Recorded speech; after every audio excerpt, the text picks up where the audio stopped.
As they scramble to rally a new nominee with just a few weeks until their convention in Chicago, the left is faced with a seemingly insurmountable problem.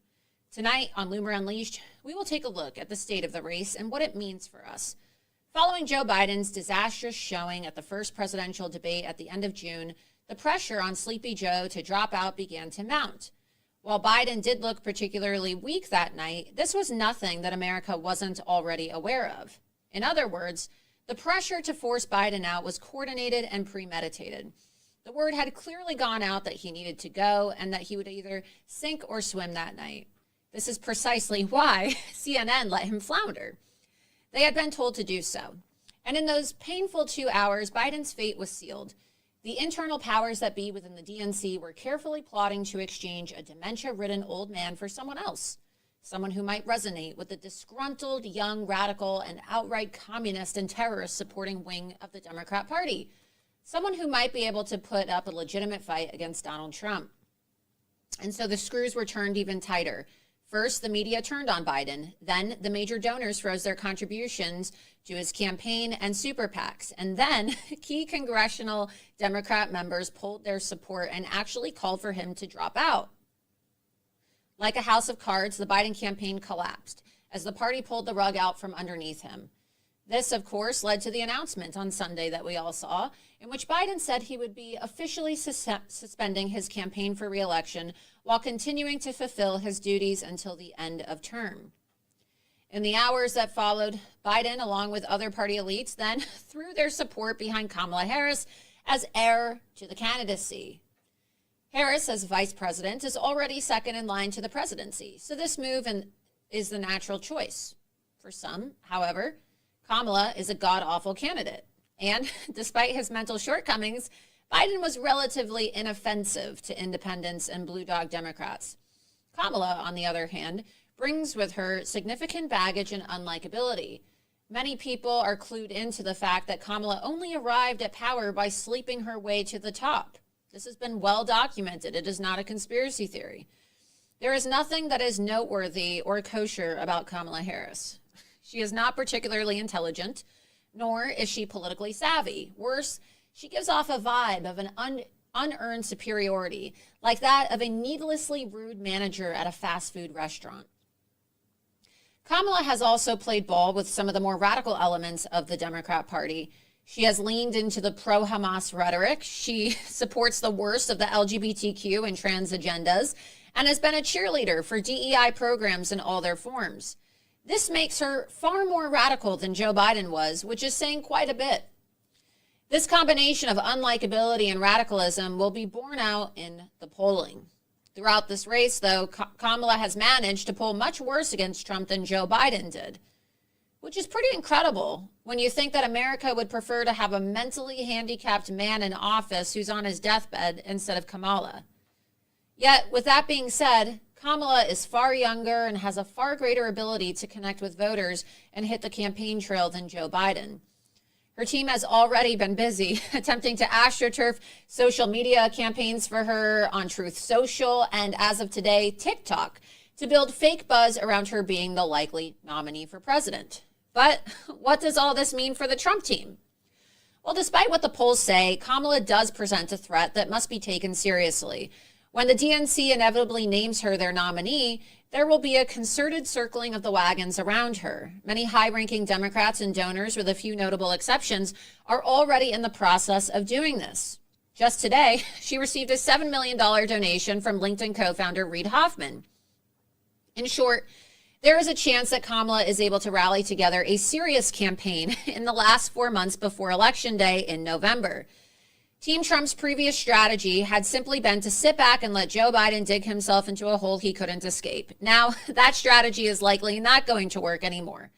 Trump is going to need to go on the offensive once he is fully recovered. In the meantime, they need to deploy J.D. Vance to begin winning over some hearts and minds, especially in the Rust Belt. New polling that came out earlier this week indicated that Vance was the least popular Republican vice presidential pick compared to the other slate of candidates who were up for review by President Trump.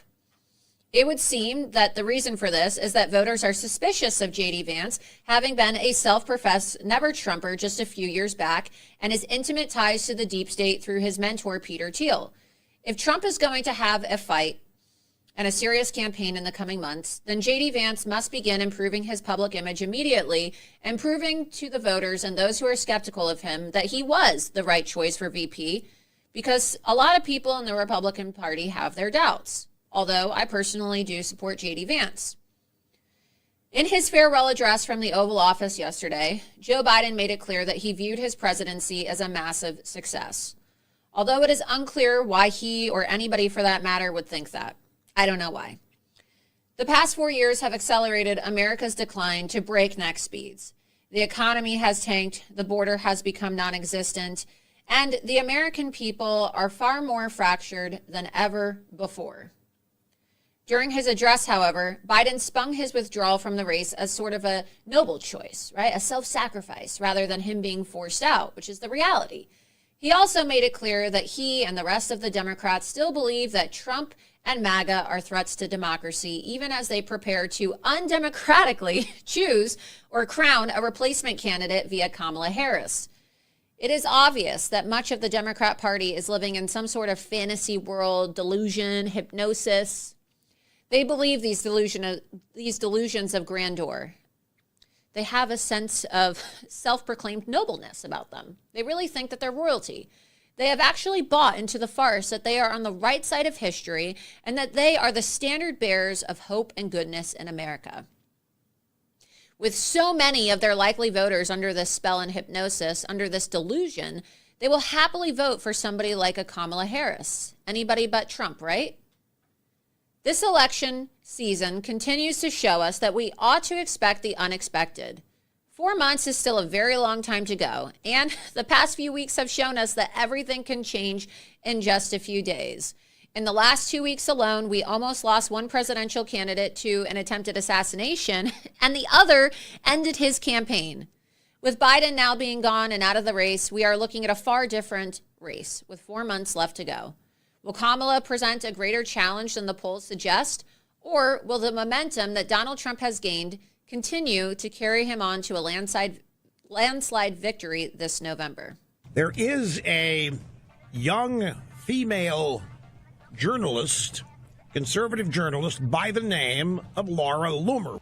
If America's men acted like Laura Loomer, our problems would be fixed in about 5 minutes. Chained herself to She Twitter. chained herself.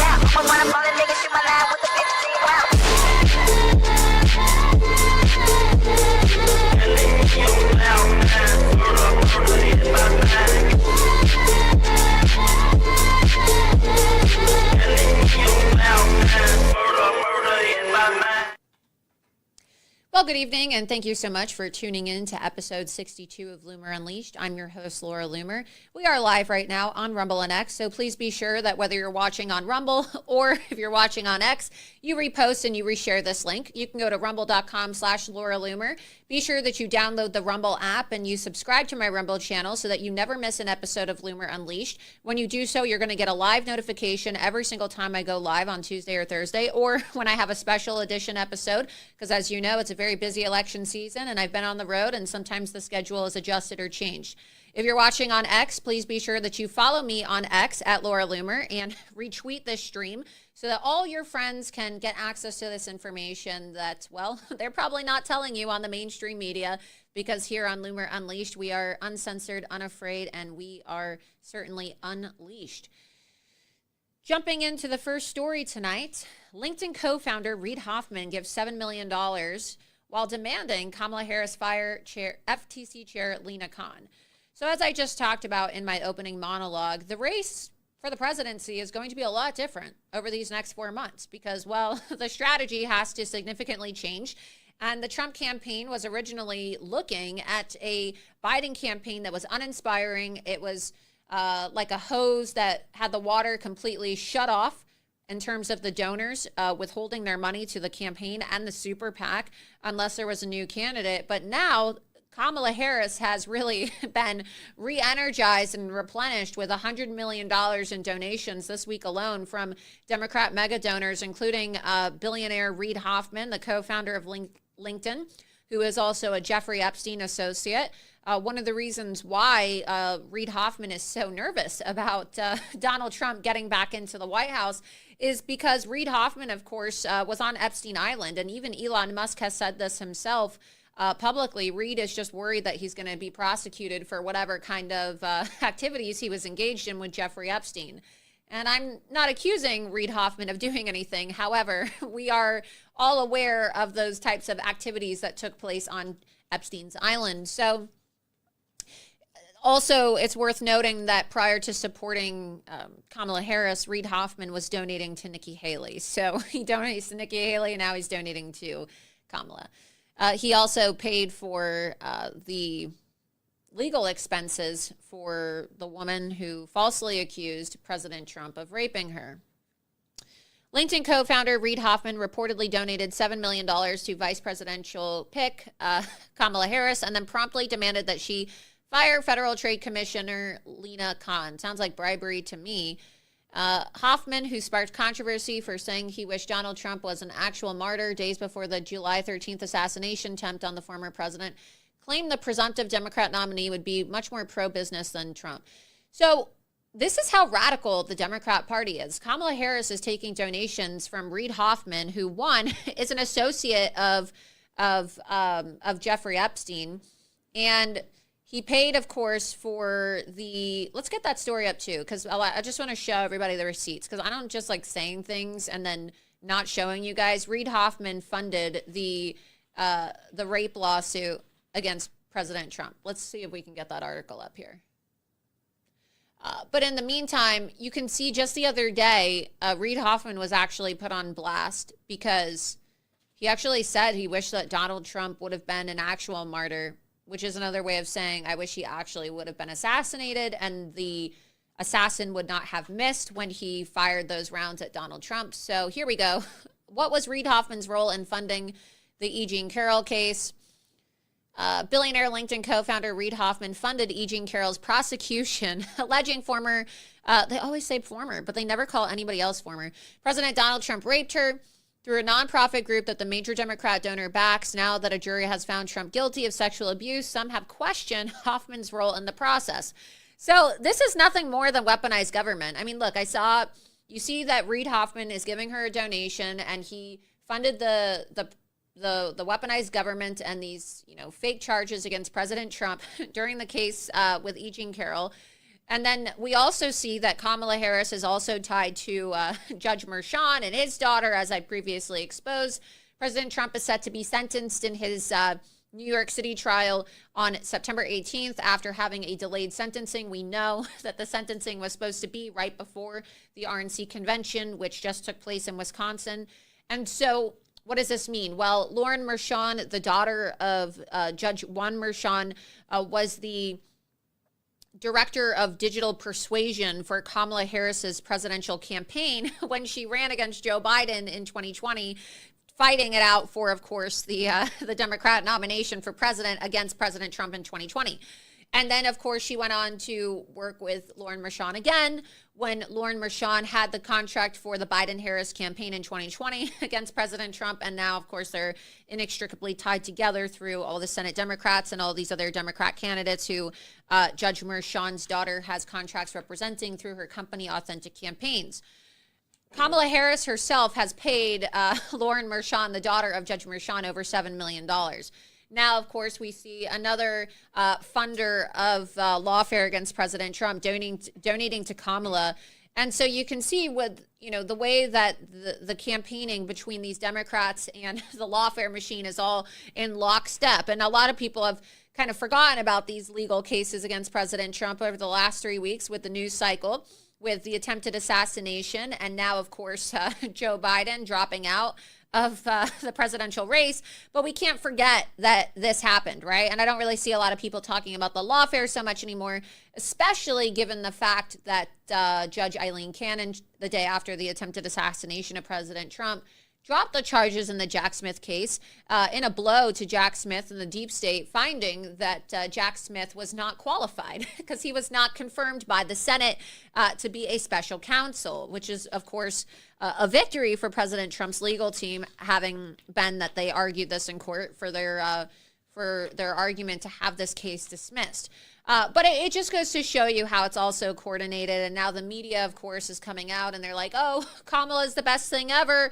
You know, they're crowning her. This is not really what democracy looks like. They love saying Donald Trump is a special counsel, threat which to is, democracy, course, even though he literally just took President Trump's legal democracy. team, having And been so that they argued Kamala this now in court has a for new their, campaign ad out, for and their all of the argument networks to have this today case decided dismissed. to take But advantage it just of goes that. to It's show all you how it's also coordinated. coordinated. And now Donald the Trump media, last of night course, is coming out and they're like, oh, was Kamala on is the best Trump thing. Force One, watching Joe Biden's remarks, which was not even really a speech just stepping down. It sounded like a farewell address, but it was in the form of a campaign speech. So ultimately, the Trump campaign should make a case for equal time for these media networks. And then in lockstep, oh, Kamala has her first presidential campaign ad after Joe Biden's address to the nation. And now all the networks are airing it like, oh, wow, let's just air this because it's news, when they're actually just trying to give her primetime morning coverage for her campaign ad, which is the equivalent of millions of dollars of campaign advertising. So we're going to go ahead and show you this ad, and then you can comment in the chat if you're watching live right now, and you can let me know what you think about this ad that aired all over television networks today. Kamala Harris's first presidential campaign ad. Let's go ahead and play it. In this election, we each face a question. What kind of country do we want to live in? There are some people who think we should be a country of chaos, of fear, of hate. But us, we choose something different. We choose freedom. Freedom, freedom, I can't move. Freedom, cut me loose. Yeah. Freedom, freedom, where are you?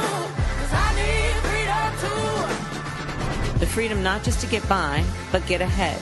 The freedom to be safe from gun violence. The freedom to make decisions about your own body. We choose a future where no child lives in poverty, where we can all afford health care, where no one is above the law. We believe in the promise of America, and we're ready to fight for it. Because when we fight, we win. So join us. Go to KamalaHarris.com and let's get to work. I'ma keep on running 'cause the winner don't quit on themselves.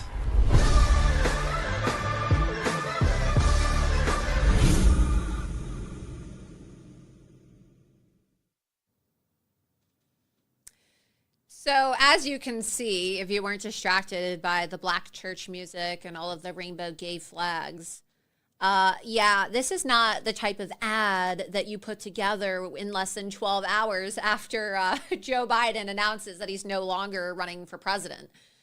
This is clearly in the works. I mean, they have a logo, Harris for President, okay? They have a website. They have an ad, okay? They have an ad that, and look, I'm in the business of video production. I've made campaign ads before, okay? After my last congressional campaign ended, I did some freelance work for a PAC, and some of the ads that I actually made, some of the ads were run against Josh Shapiro, who might actually end up being Kamala Harris's VP pick. We could actually find some of those ads probably and show you some of the ads that I made. I can find them. I didn't tell my producer to have that ready. But I remember making these ads, and I'll just tell you right now, you know, they weren't as complex. They were complex, but these ads take time to make, like at least a few days of production. And so the fact that they have this speech last night with Joe Biden, and then they already have a logo for Harris for President, they already have a website, they already have an ad that is very well produced. No. They have their own stock footage of Kamala Harris giving her own solo events. Wow, how long have they been planning this? It's like they knew that Joe Biden was mentally defunct. And oh, yeah, it's like they knew that Joe Biden was unfit to serve.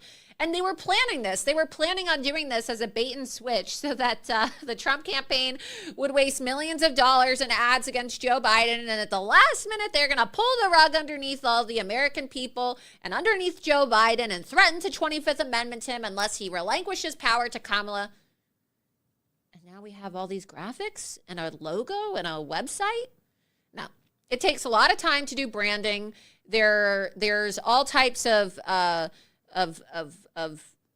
focus groups, and there's all types of branding meetings that go into the aesthetic and the appeal and the psychological impact that the colors of a logo have on somebody, the fonts that are used, the music that is used.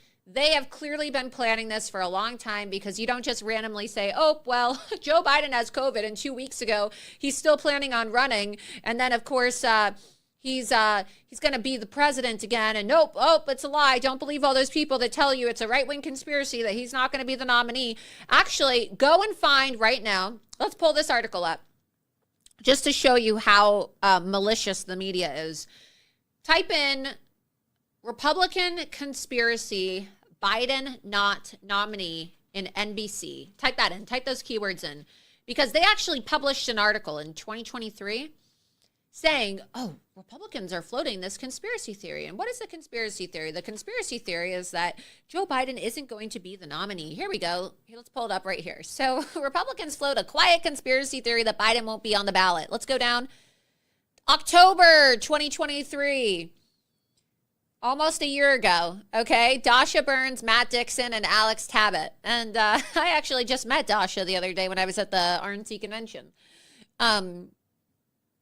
It's really interesting, isn't it, that they say that it's a conspiracy theory? But you have to ask, is it a conspiracy theory? Because look at the title, okay? He has no serious opposition or that threatens to kick him off his party's ballot. Well, the party did kick him off the party's ballot, didn't they? So is it a conspiracy? It's so funny because, you know, I get a phone call yesterday from my lawyer. My lawyer goes, hey, you know, I got this email, and I guess this NBC reporter wants to get in touch with you, but he contacted me because he saw that I was your lawyer and he had my number. And do you think I can give him your number because he wants to get in touch with you? And I'm like, sure, whatever, you know, because they don't need to be bothering my lawyer. My lawyer is very busy representing dozens of January 6th political prisoners right now. So I said, sure, give him my number, John. So then this reporter calls me from NBC News and texts me, and he goes, oh, hi, Laura. I was wondering if I could speak with you because I'm doing a story. I'm doing a story about conspiracy theories about Biden dying and Biden having declining health.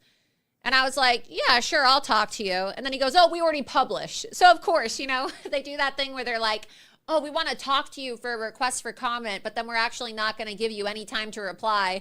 And then we're just going to publish the story anyway. You know, so it's like, okay, why did you even reach out? You weren't even going to wait for me. Why am I telling you this?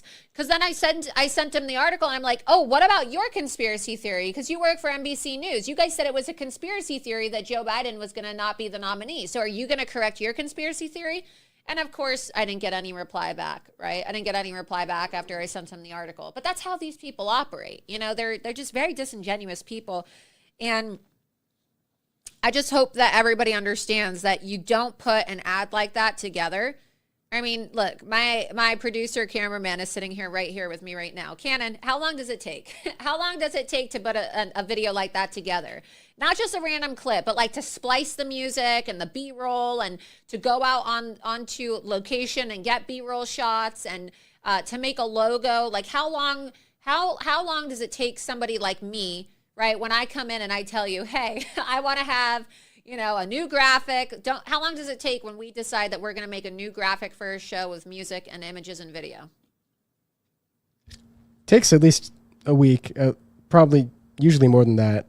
For a whole ad like that, it would take a few weeks at least. And then you have all these revisions for a and launch. drafts. It's not just a random. It's not just a random video. Like you could do an ad if you really worked at it in 24 hours, but like when you're doing a whole launch, like that's her very first ad. It's not like a random ad. That's your very first launch with like your branding and your logo and your site. Like it takes a while. Like when I launched this show, we spent a while like coming up with the graphics and the logos and the branding. They've definitely had that one in the tank for a while.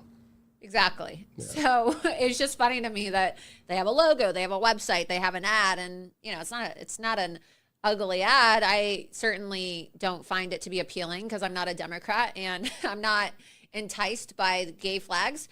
But you can see that this was clearly planned because you don't just put something like that together overnight after Joe Biden gives his official address to the nation.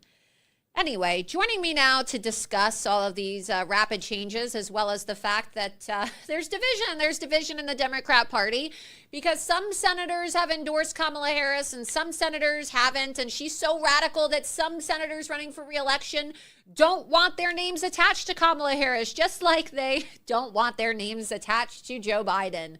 So joining me now is Loomer Unleashed DC correspondent Charles Downs. Charles, thanks for joining me tonight. How's it going? Thanks, Laura. Today was like such a historic day because it started off, I went down to Union Station where Kamala Harris's angry Hamas rioters destroyed the American flag, destroyed 100-year-old brick, destroyed the statue. But it was kind of a beautiful sight this morning because the flag was still flying. But then I realized, wait, the Democrat Party doesn't want the American flag flying like that ever again. So I decided to go down to the Senate and confront some senators and make sure the Democrat Party loses power and never holds power again. So it's a special day, and it's great to cap it off with you. Well, thank you. And I know that you were in really the throw of all the violence yesterday. You're no stranger to violence, having been physically attacked in a very viral manner several years ago. You were actually on Fox News after being viciously attacked and beaten very badly by Antifa in a story that received national news coverage. So you're no stranger to Democrat political violence and riots in D.C., but you went down early in the morning and, we sent you to go cover these riots, these Hamas riots. And I mean, it's just really shocking. All day today, it's all they were talking about on the news is the Hamas riots. And I remember years ago when in 2018, when I was permanently banned from Twitter for saying Ilhan Omar is pro-Hamas and anti-Jewish, they said, Laura, you're such a conspiracy theorist. You're a Muslim hater. You're an Islamophobe. You have no place in the Republican Party. What is this crazy talk about Democrats supporting Hamas? They don't support Hamas. You don't have any evidence that they support Hamas. You don't have any evidence that these lawmakers are pro-Hamas. And it's like they literally yesterday, years later, 2018 to 2024. Yeah, like 8 years later. They are spray painting Hamas is coming. And now finally the media has finally caught up years later, and they're calling it what it is, a pro-Hamas movement. So tell everybody what you saw yesterday outside of Union Station. No, so it was insane. So before Union Station happened, there was a very contentious moment too. I ended up, because I remember I was talking to you, and I was like, hey, I think the frontline people and all the rally goers are going to try to march up Pennsylvania and break Netanyahu's motorcade. And if you remember, we were on the phone. I was like, I'm going to get that. That's going to be crazy. So I was right. They come marching up Pennsylvania, and I'm on a barrier. Me and a bunch of other media people. We're standing on this huge barrier. And Antifa's there too, by the way.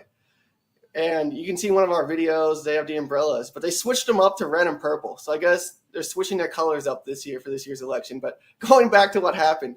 So I'm standing on this barrier, 10, 15 feet in the air. Below me is literally thousands of angry Kamala Harris voters. And they're walking up to the police line. And this isn't like January 6th where the feds and the police are letting everyone in. The police are totally holding the line. And these people are chucking water bottles. They're throwing smoke grenades. The police are firing back grenades. Smoke grenades is bang, bang, bang. You're literally standing in front of a war zone. And you can't fall off the barrier because you could get stampeded. So you're just kind of up there and there's nothing you can do. And then once they failed to break through that line, they just kept marching in circles trying to break through different police barriers. And you can see in our videos, one of them I'm standing behind a bunch of NYPD officers and exchange NYPD, KKK. That was one of their last attempts, and they didn't really go hard at that one. But they did it at a few other entrances, and they just couldn't get in. So then when they couldn't break through to arrest Netanyahu and the House GOP, whatever that means, they went to Union Station and decided to degrade brick and monuments that are over 100 years old that now are sadly never going to be the same. because we had exclusive video this morning. Got a nice little tip that they're cleaning stuff up at 8 a.m. So we got there before everyone else did, and they were like flame throwing brick and statues because they couldn't get the graffiti off. So they had to burn it off. Yeah, we have that video. So we're gonna go ahead. So we're gonna go ahead and play that video.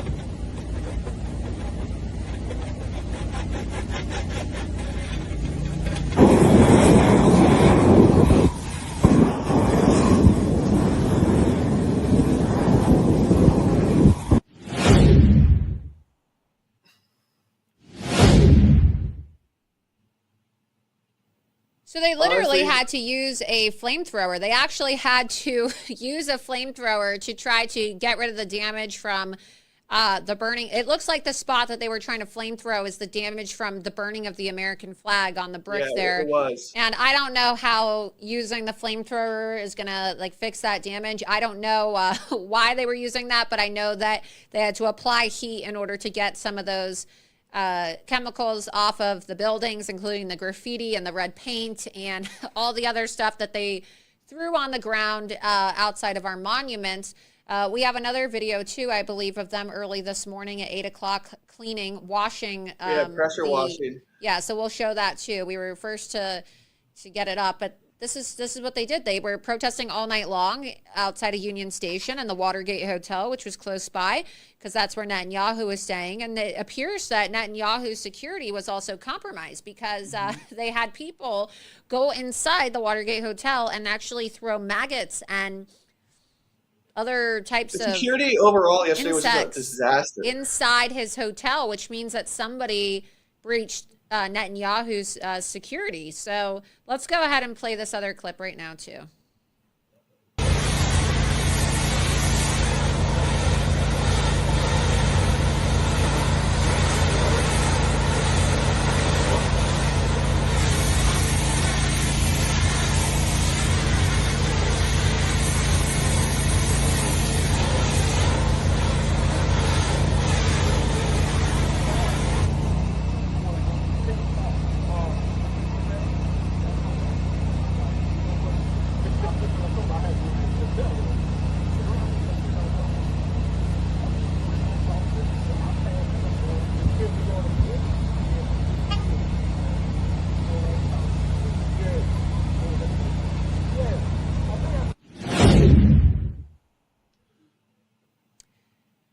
So pretty damning. It's really shocking. Some of the photos that we have too, if we can get some of those pulled up. I actually tweeted some of these photos earlier.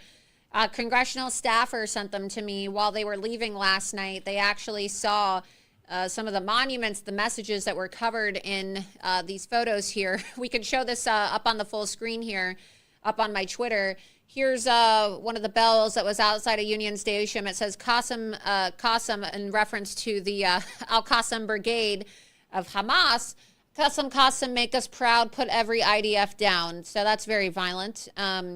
Here's one that says fuck America, KKK, and colonialism. They actually had to call in NYPD as reinforcement. So mind you, they're not in New York, but they had to actually call in NYPD officers to DC to do crowd control, and they were chanting NYPD, KKK. They are all the same. Just your typical Soros chant. And then let's see some of the other images too. Hamas is coming. There we go. That was actually written. All Zionists are bastards. Puto, which is, Spanish. Fuck fascism. We are the resistance. Long live the Intifada. So, it's pretty violent pro-Islamic terrorist rhetoric. There's no denying this. And when the Democrats decided not to show up and they decided to boycott. And there were a couple Republicans too, including Thomas Massey, who, I don't know, every single time this guy gets a chance to dunk on Jews, he loves doing it. He loves to say, oh, I'm just principled. Oh, I'm just principled. But he's not really principled, because nobody's saying you have to vote in favor of sending aid by simply going and listening to an address. If you don't like what Netanyahu's saying, then why don't you refute what he's saying instead of just, being an asshole and not even showing up for the speech? Because it doesn't exactly look good when the people boycotting have the same message as the pro-Hamas rioters who are outside desecrating our monuments. And it emboldens them, and it makes them feel like they have the support of lawmakers and some of the most powerful politicians in our country. No, I completely agreed. And one of the most disturbing things about the riot yesterday was those flagpoles where they yanked the flag down at Union Station, if y'all don't know, is like 200 or 300 feet tall. So no normal person could just climb that. So it clearly someone well trained by Antifa or some foreign country. I don't know. Antifa's in the Middle East, if you guys didn't know that. They train in Syria, in Turkey. Yeah, there was actually an FBI report. There was an FBI report that came out several years ago, and we could probably pull it up. FBI training, FBI uncovered, who knows, they were probably involved in the training, knowing the FBI. They all were probably like having a great time in Syria with the CIA. Especially God knows who else. Especially because the FBI doesn't even want to admit that Antifa is a terrorist organization. But yeah, so they uncovered the fact that Antifa was actually training in Syria with, Islamic radicals. So I think we can get that pulled up. Let's see if we can get that pulled up really quick. Perhaps we can get that article pulled up. That's just crazy. Let's see. Yeah, he's got it pulled up now. But this is the type of stuff that happens in our country here. DHS investigates alleged Antifa protesters as terrorists trained in Syria. So 2020, of course, 4 years ago, an intelligence report from the Department of Homeland Security states that anti-fascist activists are being investigated as possible terrorists with affiliations to Syria, even though no self-identified members of the loosely affiliated Antifa protests have been proven to commit any murders. That's fake news, by the way, because we know that there are Antifa members who have carried out murders and crimes and acts of political violence in our country. And so the July 14th report entitled The Syrian Conflict and Its Nexus to the U.S.-Based Anti-Fascist Movement states Antifa is being analyzed under the 2019 DHS Strategic Framework for Countering Terrorism and Targeted Violence. The report details more than half a dozen people identified with various far-left causes, scroll up, who have previously visited Syria to fight alongside Kurdish factions. The factions include YPG, the People's Defense Unit, PKK, the Kurdistan Workers' Party, the Peshmerga military forces that provide security for Iraq's autonomous Kurdistan region. Anyway, you can see that they are training overseas with Islamic factions, which makes sense because, Charles, as you saw yesterday, what did we see, Charles? We saw these Antifa and Palestinian rioters chanting Allahu Akbar. There were actually videos of it, of them burning the flag while chanting.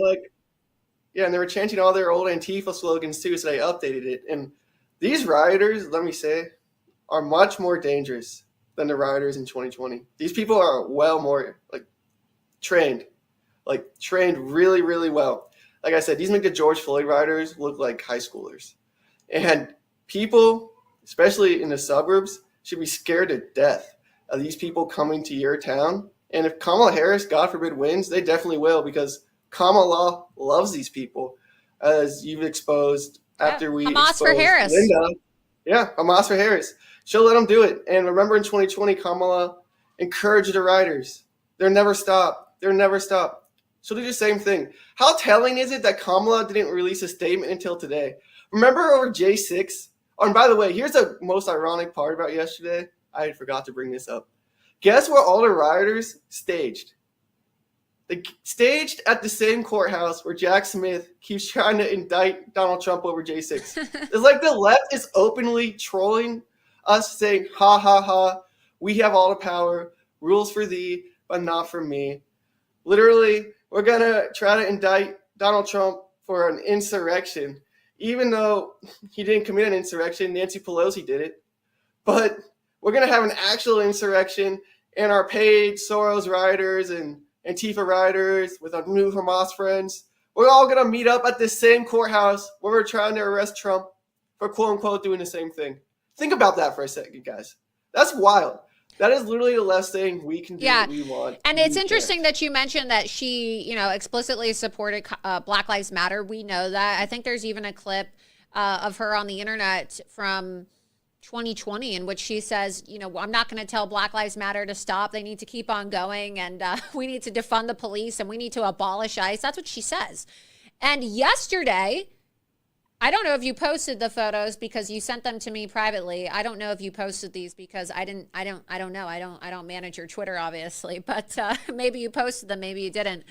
But you saw a bunch of Black Lives Matter posters there. So the Black Lives Matter movement was there. So it's like the summer of love on steroids, which is why we're calling it the summer of jihad. And so, just like the summer of love of 2020 was very violent, and they were back in the Union Station and in the park across from the White House as well, trying to burn monuments and to destroy monuments. Well, they meet there sometimes too. Yeah, it's the same thing now, but it's on steroids, and it's a lot more violent, and it's also a lot more orchestrated. And they had some Muslim factions in 2020, especially in Minnesota. But now it's almost like they have become an explicitly Islamic movement, and they are chanting Allahu Akbar. They are waving more Palestinian flags. They are attacking people who are trying to save the American flag. They are beating Jews in the street. They are saying kill Jews, kill Christians, death to America. And so when people say, oh, you're so crazy saying that there's going to be an Islamic takeover of America. No, this is what an Islamic takeover looks like. These people, these Muslims, they really want to implement an Islamic caliphate on our country. They really do.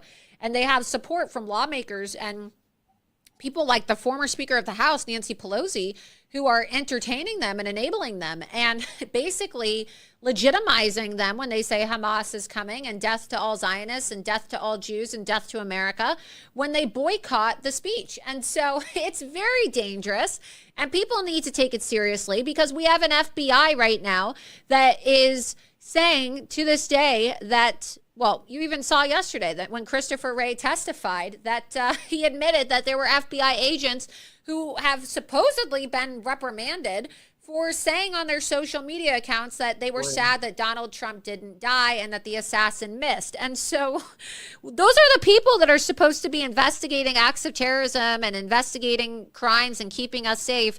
And they share the same sentiments as a lot of these actual, jihadist terrorists who are running rampant throughout our country. And so you were up in Capitol Hill, and one of the things that you do is you confront a lot of these senators who are, running for re-election and candidates running for office.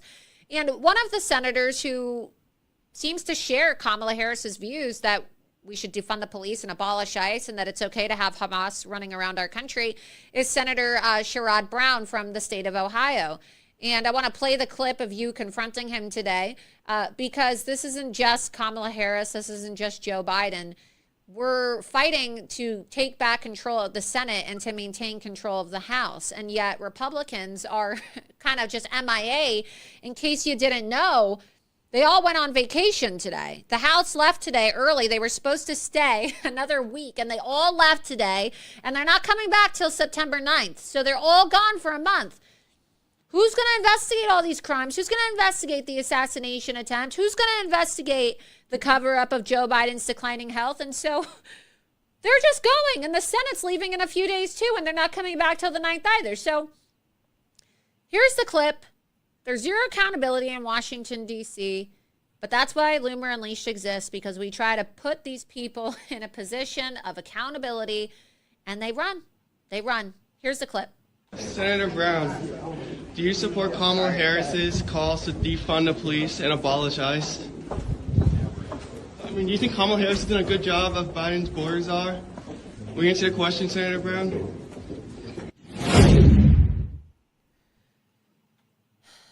So What a coward. What was that? What was that like? Because I know you're from Ohio, and Ohio's getting a lot of attention now. We have Bernie Moreno Indeed. coming on after you tonight, and of course, Bernie Moreno is going to be joining in about 10 minutes. He's the GOP Senate candidate running against Sherrod Brown, but also now you have J.D. Vance, who's been picked as the VP pick, and so Ohio's one of the key Senate seats that we need if we're going to take back control.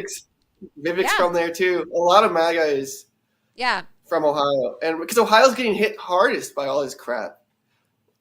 Illegal immigration drives down blue collar jobs. Well, fentanyl too, but fentanyl. A lot of people die from fentanyl. I've known too many people who have died from fentanyl. Just like JD says, I literally just get text messages. Oh, so and so died.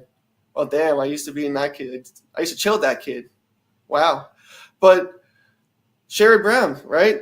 Like what I said earlier. Hey, these crazy Hamas rioters are going to be coming to your town if, God forbid, Kamala wins. Sherrod Brown's a perfect example of that.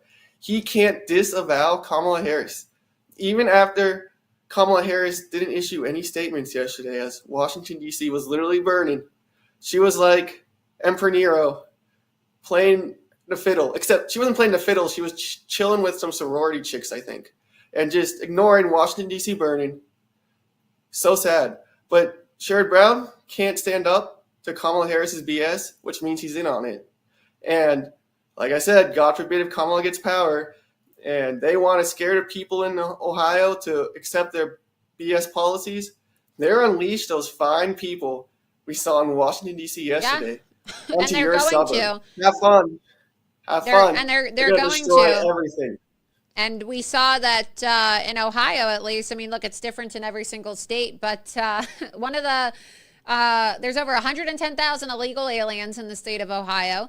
Immigrants make up 5% of the population of Ohio. And according to immigration statistics, people coming in, the most immigrants coming in are like at least like the top few countries in which these illegals are coming in from. Somalia, where you have Al-Shabaab and ISIS, of course. And regardless of whether they're members of a terrorist organization, they have a terrorist ideology, okay? And we need to just start calling it what it is. They're going to be sympathetic to the Palestinian cause because they're Muslims. And to be a true Muslim means to practice the teachings of Muhammad and to live your life like Muhammad would have. Muhammad is considered the most ideal man in Islam. He was a rapist, okay? He raped children, he raped women, he killed Jews, he killed Christians. And if you call for reformation or criticize the life of Muhammad, you're an apostate. It's punishable by death. So that's who they're importing into our country. And so the top countries for immigration in Ohio, Somalia, Mexico, China, Philippines, and India. So you want a bunch of Indians coming in and stealing your jobs and in tech. You want a bunch of Chinese spies coming in and stealing all your trade secrets. You want a bunch of Mexican rapists coming in and raping your daughters when they're out for jogs and killing people like Rachel Morin and shooting innocent women like Kate Steinle. I mean, that's what you're going to get. That's what you're going to get in this country if you keep allowing for senators like Sherrod Brown to gain re-election and you don't vote for people like Bernie Moreno. If you keep supporting people like Kamala Harris, who thinks that we need to literally abolish ICE. So it's really dangerous. It's so radical. And it's not just the top of the ticket that people need to be worried about. It's these other Democrats that are enablers because they share the same policies and we're losing our country. We can't afford to have somebody. Another person, too, before we get to Bernie Moreno tonight, who Mr. Tester. Yeah. The esteemed Mr. Tester. Who you confronted. Another one who says he's a moderate, but he's all about Kamala. If you live in Montana, they're coming to your town, too. And don't think, oh, I'm armed, I can be protected. Nah, these people climb flagpoles 300 feet in the air, rip down flags like it's nothing. You don't want to mess with these people. They're not let's nice. go ahead. They're Let's go ahead. Cool. Because you confronted Senator Tester today, who's a Democrat running for re-election in the state of Montana, which is a key race that Republicans need to win to take back the House. And President Trump has endorsed Tim Sheehy there. And Tester, of course, is a client of Judge Merchan's daughter, just like Kamala Harris and just like a lot of these other Democrats are. And he's actually one of the top Senate Democrats right now who has not endorsed Kamala Harris, even though, fun fact, he was responsible for drafting Kamala Harris and encouraging her to run for Senate in 2016. And he endorsed her for vice president in 2020 when Biden was going through his VP vetting for candidates he wanted to pick. So we wouldn't have a Senator Kamala Harris or even a Vice President Kamala Harris without John Tester. But now he wants to run away. He wants to run away when he's up for re-election in Montana in a tight Senate race from his good friend Kamala Harris. So let's go ahead and watch the clip. How's it going, Senator? Hey, buddy. Hey, I'm Eli. Will you endorse Kamala Harris for Senator's president? press card? I mean, I'm just asking. I'm just asking if you will endorse Kamala Harris for president. Yeah. Are you with a media outlet? I mean, I'm just asking important questions. I can give you. I'll take your card. Sure. Yeah. If you're with a media outlet. Is he not going to answer if you endorse Kamala? Are you with a media outlet? I mean, I'm just trying to get important questions that Montana voters want to know. I just want to make sure I can get your because contact Montana. information. I mean, yeah, I'll definitely text. I'll text you, bro. Okay. Yeah. But like Montana voters want to know where Senator Tester stands on Kamala Harris because, you know, you guys have I guess the Democrats have a primary coming up, and who's he supporting?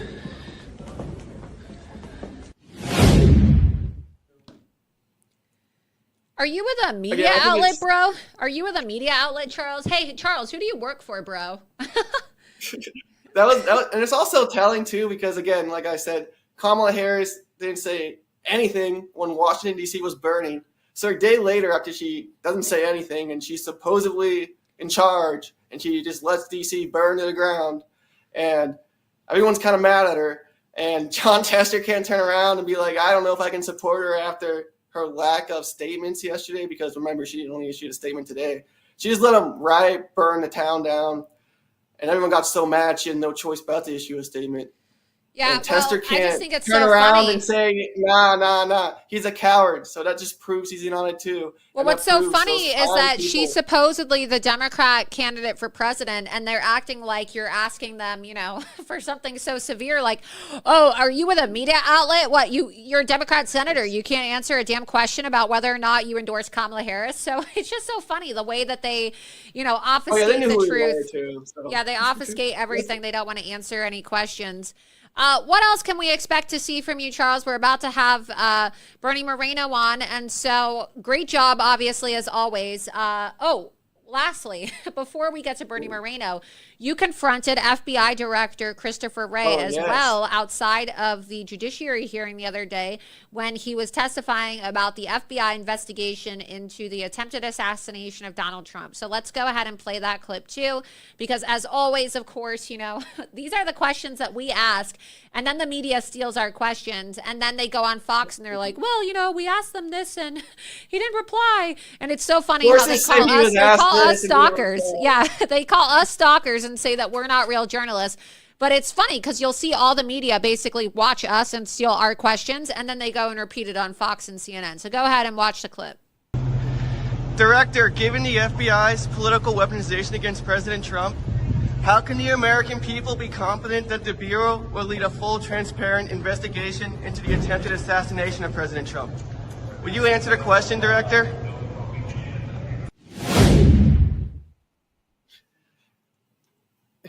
Notice the girl holding a microphone as like we're talking. She's trying to pick it all up. No, it's like, so like they knew it was a valid question too, and they're like, "Yeah, that's a great question." Yeah, well, all our questions are great.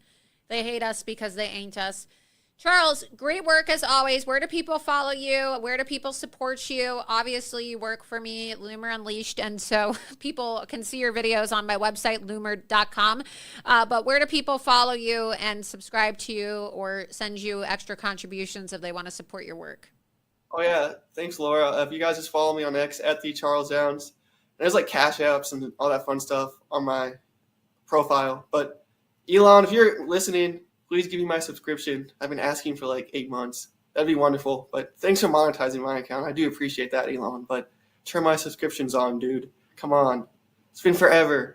But yeah, give me a follow at the Charles Downs and everything is available. And you're also, are you just on X? You're on other social media Oh, too. Truth. True Social. Yeah, Truth too. Yeah. We got to give a shout handle, out to Truth. True Social. I'm sorry, Truth. I like Truth just as much, maybe more. Maybe Who knows? more.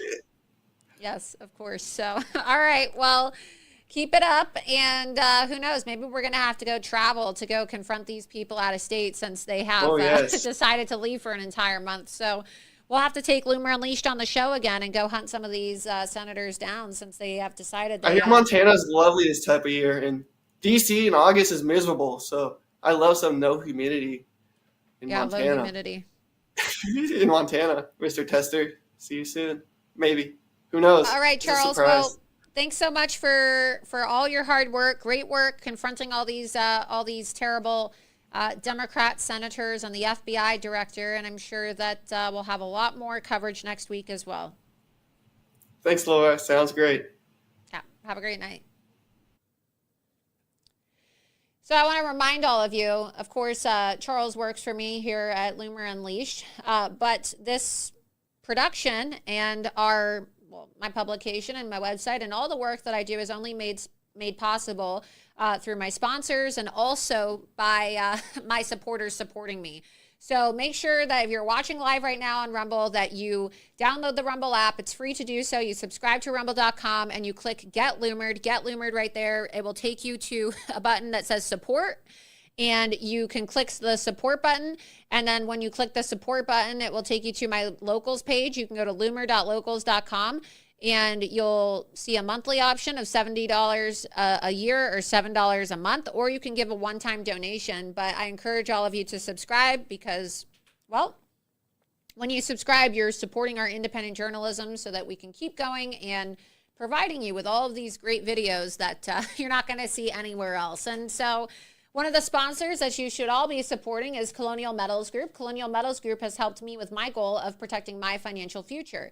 Being at the whim of the stock market or the current Biden administration doesn't make me feel safe or financially secure. But having a self-directed IRA where I can safely store gold and silver, assets that have stood the test of time no matter what the economy or the government policies are, makes sense to me. Colonial Metals Group has helped me create a self-directed IRA where I can have direct access to my assets. So let the team of experts at Colonial Metals Group help you protect your family's future. You can see here that they've created a special page for the Loomer Unleashed viewers. So you can go to colonialmetalsgroup.com/Loomer. And their level of professionalism and their ability to listen make it easy for you to learn everything that you need to know about preserving all you've worked for. You know, maybe you're just getting started, or maybe you're already in a 401k, or you're thinking about your parents' retirement. Regardless, Colonial Metals Group can help you. So again, click on this special offer that's been created just for my audience, colonialmetalsgroup.com/Loomer. Click the link in the description below at the bottom of the Rumble page and go to colonialmetalsgroup.com/Loomer or call 800-766-0528 and you can possibly receive a safe and up to $7,500 in free silver. Again, colonialmetalsgroup.com/Loomer or 800-766-0528. Go to colonialmetalsgroup.com/Loomer and let them know that Laura Loomer sent you. Next week, I'm going to have the CEO of Colonial Metals Group, Paul Stone, on my show to tell you more about this offer and the company. So you're going to want to tune in next week. Great. So joining me now for an interview, I know we just got done with a very busy campaign event tonight, is Ohio GOP United States Senate candidate Bernie Moreno. Bernie, thank you so much for joining me tonight. Well, thank you for having me, Laura. I appreciate it. Thank you so much. Yeah, it's great to have you on. Thanks for making time to come on tonight. So you tweeted the video that Loomer Unleashed posted earlier today that we actually just showed on my show moments ago. And that's, of course, of your radical Democrat opponent, Sherrod Brown, saying, well, really not saying anything, I guess, refusing to say whether he stands by Kamala Harris's claims that we need to defund the police and abolish ICE. What do you think about that? And as a candidate for United States Senate, do you think that we should abolish the police and abolish ICE? We need to refund the police. We need to make certain that we fund them even more. We need to make sure we have their backs. We need to understand and be clear that the reason we have safe communities in this country is because we have good police departments. In the communities where they've not held the backs of the police department, where they don't have their backs and they've cut their funding, the cities are in total disarray and chaos. I see that in Columbus. I see that in Cleveland. I see that in Cincinnati. And the fact that a sitting United States senator can't clearly and unequivocally say that he stands with the police, that we have to honor and respect them, is insane. And it's even made more insane, Laura, because this is a guy who's voted for money to send to fund the police departments in Ukraine. So he wants to give the police officers in Ukraine the money they need to do their job, but not the people in Ohio. It's gross. It's disgusting. It shows you how far out of touch he is with the people of Ohio. Absolutely. And, it's really shocking to me because it's not the first time, of course, that we've confronted Senator Brown up on Capitol Hill this election season. We confronted him about 2 weeks ago and asked him whether or not he thinks that Joe Biden should step down. He refused to say. Even after his conversations on a leaked Senate Democrat call came out in which he said that he thinks that Joe Biden has no pathway to victory, Senator Brown doesn't really seem to be a man of conviction. The difference between me and these Democrats, and maybe the same thing with you, Bernie, when I say something, it doesn't matter whether it's private or public. I'm not afraid to admit whether I said it. And so it seems like Hillary Clinton once said, these Democrats have a public and a private position. And I don't really feel like that's somebody that the voters of Ohio can trust, especially somebody that should be, working to fix our country to make America great again. And I guess that's why you've been endorsed by President Trump and why your opponent has not. Yeah, what happens, Laura, is a guy like that is just out for himself. He's somebody who only cares about his own political career. Him and Joe Biden have been good friends for decades. He knew Joe Biden was in decay, but, looked the other way and covered it up because he knew he could get his left-wing radical agenda through. And, of course, the minute Joe Biden became a political liability, he threw him to the curb. He's thrown the people of Ohio to a curb. He's the one funding illegal immigrants in this country, not taking care of our veterans, caring more about foreign countries and fighting endless wars than taking care of the citizens of the U.S. He claims he's for more manufacturing jobs in the U.S., but we've seen 200,000 manufacturing jobs leave Ohio just under his watch. So this is what we're going to change. We're going to give Ohio a bright future. We're going to have somebody who's there to fight for them, somebody who's not there for a career or a job or a paycheck, but rather serve their country. It's why I'm running, Laura, is because we need more of that in Washington, D.C., and less of these forever politicians. And you said earlier, just a few moments ago, you said that Senator Sherrod Brown has known Joe Biden for years. He's one of his closest friends in the Senate. And further evidence that shows that Sherrod Brown has been aware of Joe Biden's declining cognitive ability is the fact that when I saw you in D.C. about a week or so ago, you showed me White House visitor logs. And so Sherrod Brown has actually visited. Perhaps you can shed some light on that. He's visited Joe Biden at the White House multiple times over these last 4 years. And as we know, one of the biggest cover-ups over the last 4 years, if not the biggest cover-up in U.S. history, is the fact that Biden is a dementia patient, and we have all these unelected bureaucrats who have been running cover for him while he's been doing nothing except rotting away. It's quite shocking, and this is why, of course, House Republicans have issued subpoenas, but sadly, I don't really know if those investigations are going to be completed, Bernie, because they're all going on vacation this week, and then the Senate's gone next week for vacation, and then they're not going to come back till September 9th. So what do you think about these White House visitor logs? And do you think that the Republicans should actually stay in Washington, D.C. instead of taking a month-long vacation in one of the most consequential times in our nation's history right now? Well, first of all, they're taking a vacation after having only really worked 2 days a week. I don't know that anybody who pays taxes in America can have a job like that, a job where they've performed very little duties. Chuck Schumer refuses to bring bills to the floor. This is the most ineffectual Senate we've seen in a long time. The Democrats, of course, own all of our problems. We have open borders that have allowed 10 million people to come into this country. We have an assault on American energy that's absolutely ridiculous. We should be doing the opposite. We should be unleashing American energy. We see high prices. I mean, Laura, when you go to the grocery store and you see what you can buy with $50, it isn't what you used to be able to buy. It's not even. It's probably half. And that's absolutely devastating to working class families and seniors. That's all on the Democrats. And then we, of course, are being told we can't own cryptocurrency. We can't have a gas stove, but we have to drive an electric car that we can't afford. It doesn't work for us. This is what's going to be on the ballot in November. So what we've got to do, what your listeners have got to do, is got to go out there and vote in a way that absolutely reflects the moment. We have to vote like our country depends on it, because it does. And speaking of cryptocurrency, your opponent, Sherrod Brown, who, of course, sits on one of the most important committees in the Senate. Of course, that's the banking committee, and that's where, of course, we confronted him outside of today and previously as well. He's against cryptocurrency, and Biden and Kamala are against cryptocurrency. But this weekend, actually right now, taking place starting today all the way throughout the weekend, is the Bitcoin conference in Nashville, Tennessee, where President Trump is actually supposed to be the keynote speaker. Are you having any plans to go to this Bitcoin conference? I know there's a lot of lawmakers who plan on being there this weekend. Are you going to be speaking or attending? Yeah, I'll be speaking at 9 o'clock in the morning Central Time at the conference. I'm looking forward to it. As you may know, I built a company using blockchain, one of the first commercial applications of the technology. I'm very familiar with it. People like Sherrod Brown and Elizabeth Warren and Kamala Harris, they hate Bitcoin because they can control it. They want to use a centralized digital bank currency to control our lives. We're going to fix that. We're going to unleash American innovation. We're going to make certain that the future of crypto, the future of AI, the future of all these advanced technologies lives in America, because we have a government that knows their role in innovation, which is to provide certainty, regulatory guidelines that make sense. Of course, these other lunatics don't know anything about this topic.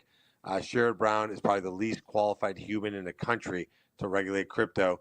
But of course, like I said, he doesn't want to regulate it. He just wants to kill the industry. We're not going to let him do that. He does. You said you're speaking at 9 a.m. Is that tomorrow or Saturday morning? Because the conference is over the night. Saturday, so the same day as President Trump. Saturday. Wonderful. So I guess I'll see you there, because I'm going to be there too. So I'm going to be attending. I'm going to be attending the Bitcoin conference this weekend, and I'll also be covering President Trump's rally in Minnesota too. Very busy weekend of traveling. So I look forward to seeing you at the Bitcoin conference. And I know you're really busy. You just made some time after a campaign fundraiser. So I'll let you go. I really appreciate it, Bernie. Thank you so much for coming on. Where do people support you if they want to help oust Sherrod Brown and get you, a Trump-endorsed MAGA patriot, into the United States Senate? If they could go on Bernie Moreno, MORENO.com. Throw in a few bucks. We need all the help we can get. He's got all the George Soros dark money and every group that we all don't like supporting him. I need your help. And what are the polls looking like right now? How close is this race, just so people know how far their dollars are going to go when they donate to you tonight? It's a absolute coin toss right now. It's jump ball. We're right in the margin of error. But with the right resources, we can expose this guy for who he is, and that's why we need everybody's help. If you're listening in Ohio, I need your vote. I need your friends' vote. But if you're not in Ohio, if you could throw in a few bucks to the campaign, that'd be amazing.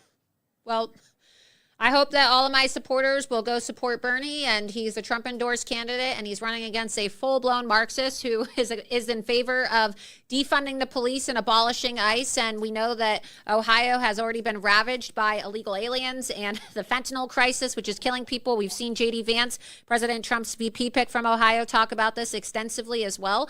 So I know that you're going to be the man for the job to get this done, Bernie. So thanks so much, and we wish you the best of luck. All right. Thank you so much. Thank you, Laura. Thank you. Well, Bernie Moreno, we got to get these radical leftists out of our Senate. We got to get them out of the Congress, and we have to. We have to take back the Senate, and we have to get MAGA patriots elected. And so I will be there this weekend. I will be in Nashville covering the Bitcoin conference this weekend. And I will also be in Minnesota for the Trump rally. So it's going to be a lot of flying. I'm going to have to go cover a lot of different events this weekend, and I will be very busy. But I enjoy what I do very much, and be sure that you're following me on True Social and X so that you get all these live updates and reports while I'm at the Bitcoin conference. I think there's still some tickets available. It started today, and it's throughout the weekend until Sunday, I believe. You can pull it up, actually. Nashville Bitcoin conference. President Trump's going to be the keynote speaker. So let's see. Let's get that pulled up. Here we go. Welcome to Nashville. While you're here for the Bitcoin 2024 conference, we hope you make time to explore the diverse elements of history, architecture, hospitality, music, and people that are the pillars of Nashville's one-of-a-kind experience. So you can see up there that you can get tickets. They're expensive. The tickets are really expensive. So it's like $700 for a ticket. I feel kind of bad because I have a ticket and I'm not there today because I'm doing my show. So I feel like I'm missing a bit of the day. And like I said, these tickets are kind of expensive. So, But President Trump's going to be speaking, and should be a good time. Let's see, what else? Scroll up. Yeah, tickets. Let's see who their speakers. They have a lot of different speakers, actually. Attendees, sponsors, agenda. Go to the agenda. No, agenda, so that we can see who the speakers are. Or the speakers, actually, speakers. Donald Trump, the first one, headliner. Woo! So that's going to be on Saturday. I'm excited. So scroll down. Let's see. Trump is going to be there. Robert F. Kennedy. I don't know. Russell Brand. That's cool. Yeah. So Russell Brand's going to be there. Scroll down some more. Edward Snowden. Vivek Ramaswamy. Marsha Blackburn. Ro Khanna. They have a lot of speakers, bipartisan speakers. Scroll down. Let's see. They got a lot of speakers. You can check it out on the site, but there's a lot of speakers. The most important speaker, of course, is Donald Trump. So, that's why I'm going. I'm going to go see his speech. It's going to be a good time. I'm excited. I'm really excited to go see it. It's going to be a really good time at the Bitcoin conference, and I'm looking forward to it. Congressman Brian Mast, who represents a district in Florida. He's a patriot, of course, fought for our country. He was supposed to come on the show tonight, but unfortunately was not able to because, like I said before, Congress had a bit of a schedule change. But he said he's going to come on my show sometime in August. But he was kind enough to send in a video message for the viewers tonight. He was going to come on to talk about the Hamas riots, and of course, when I say a congressional staffer sent me those photos, it was one of his staffers, and he lost his legs and he lost a finger. What'd you say? Doxed. Well, I didn't say which staffer. I don't think they're gonna mind. It's not like I'm naming them, but yeah, no, I know, right? I am saying which staffer sent it to me, right? So one of his staffers sent me the photos, and there's nothing wrong with that. I talk to a lot of people in Congress. I talk to senators and members of Congress all the time. I talk to a lot of people. I just talked to President Trump today, but. He sent in a message, and I wanted to play it for you because Brian Mast is a patriot. He lost his legs when he was blown up in war overseas in the Middle East, and he had a few words about what it was like seeing these protesters burn the American flag and desecrate our monuments. So go ahead and play the video. Hey, Laura, Congressman Brian Mast here. I wanted to give you a quick minute on my thoughts on this flag burning. Two fronts. Number one, just absolutely disgusting. This is the flag that I wear on my shoulder in combat, the flag that has draped the caskets of my father who recently passed, Korean War veteran, of my brothers and sisters in arms who served alongside me in Afghanistan. And this is the way these people disgrace this symbol of our country, our flag. Absolutely disgusting. Zero tolerance for it whatsoever. So second front on just how disgusting this is, this flag burning rally was literally sponsored. It was underwritten by unions. Number one union that sponsored this, United Auto Workers Union, sponsored flag burning rally. Association of Flight Attendants sponsored the flag burning rally. American Postal Workers sponsored the flag burning rally. National Education Association, United Electrical Workers, United Painters sponsored the flag burning rally. Union members, that's where your union dues are going. When you send them to these Democrat groups, they are going to flag burning rallies. He's absolutely correct, and it's shameful, and our taxpayer money should not be going towards organizations. Unions, I think it's not very nice when unions force people to pay dues and then they give their money to radical causes and Democrat politicians. I think it's wrong, and I think people should have a say over where their money goes. But I want to thank Congressman Brian Mast for sending in that video message because it was very nice of him to do that, even though he wasn't able to come on the show tonight. I want to go to the chat and take a few questions before we get to some of the other videos tonight. I see that Carrie Lake, just a few moments ago, while we were live on air, she just tweeted one of the articles from my site. So that's great. That's nice. So look, Loomer Unleashed is really making a difference. It makes its way to the desk of President Donald Trump. It makes its way to the screens and the desks of candidates for governor, for Senate, for we had a Senate candidate on tonight in a key state. We had Congressman Brian Mass, okay? Carrie Lake is tweeting our stuff. So Loomer Unleashed really is making a big difference. I mean, we really are the talk of the town. I'll tell you, when I was at the RNC convention, and Cannon's a witness to this. I'm not just talking shit. I'm not just trying to toot my own horn here. Everywhere we went, members of Congress, senators, governors, everyone, okay? So even Trump's advisors, we're walking through the airport on the way back, and we saw Trump's senior advisors. What did they say, Cannon? What did they say? Oh, it's Laura Loomer. Oh my gosh, I love you. What do they say about the show? They love the show. They love the reporting. They love it. They're all big right? fans. They say they're all big fans. And then they also say, too, what do they say? They go, oh, even some of the Rhino staffers, like, what did some of the Rhino staffers say when they stayed behind after their bosses left restaurants, or like the parties or the suites or the different events that we were at? I can't say it, but I really am a big fan of you. Yeah, exactly. So, yeah, we had like some of Ted Cruz's staff. I think Ted Cruz thought he was going to get Loomered, and he like looked like he was going to shit his pants or something.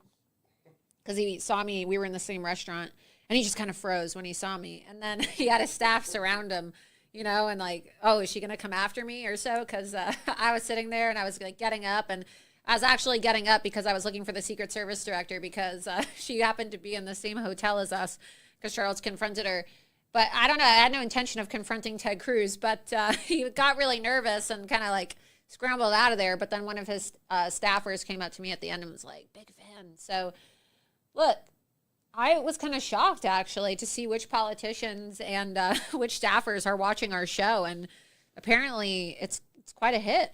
It's quite a hit in Washington, D.C. But it's because we tell the truth, right? We tell the truth. We give you information that they don't talk about anywhere else. And we say things that everybody knows to be true, but they don't want to say, right? I don't know. They don't want to say it. But even some members of the mainstream media came up to us, They did, which was kind of shocking, because now I know which members of the media are secret Trump supporters.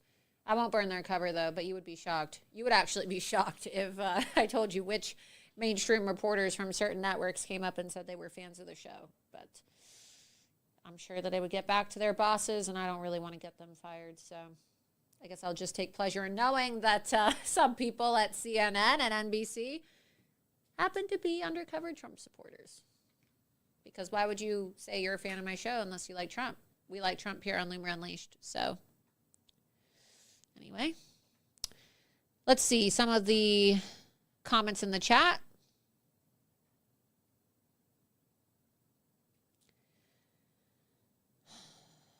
Islamic Jihad is operating in America. Yep. Party of Common Sense said it's because you always have the scoop on everything. Yeah, that's true. That is true. Baby Eating Biden said, I love your show. Yeah, that is very true. Let's see. Yep, they always copy my work. That's right, Marnie. We missed you, Marnie. Bill and I were there. Bill from Loomer Fan Club. Shout out to Bill. He's in the chat, right? He's always in the chat. Bill's, of course, our mod. Bill was there. We had a great time with Bill. Bill and I were taking selfies together, hanging out, eating pretzels, watching the speeches, loomering people. He was there when I loomered Jake Tapper. Did we play that clip on the show? I don't think we did we? Have we played? I don't think we have. I don't think we played the clip of Jake Tapper getting loomered. I don't think we played it. We got to play that clip.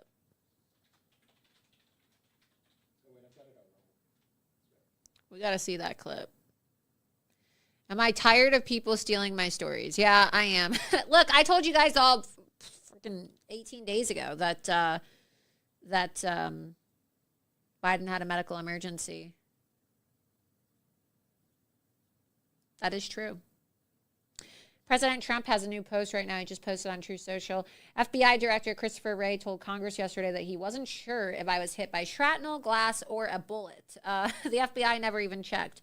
But he was sure that crooked Joe Biden was physically and cognitively uneventful. Wrong.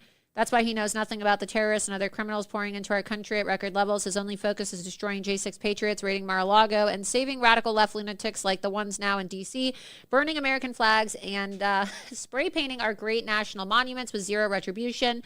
No, it was unfortunately a bullet that hit my ear, and it hit hard. There was no glass. There was no shrapnel. The hospital called it a bullet wound to the ear, and that is what it was. No wonder the one-storied FBI has lost all confidence. Yeah. We have the clip again of us confronting Charles confronting Christopher Wray. So, Christopher Wray is such a douchebag. And we have showed them the screenshot of this disgusting Newsweek article. They're actually trying to say that Donald Trump wasn't even shot. We all watched him get shot. And Corey Comparatori got shot too. What, did Corey not get shot? So what?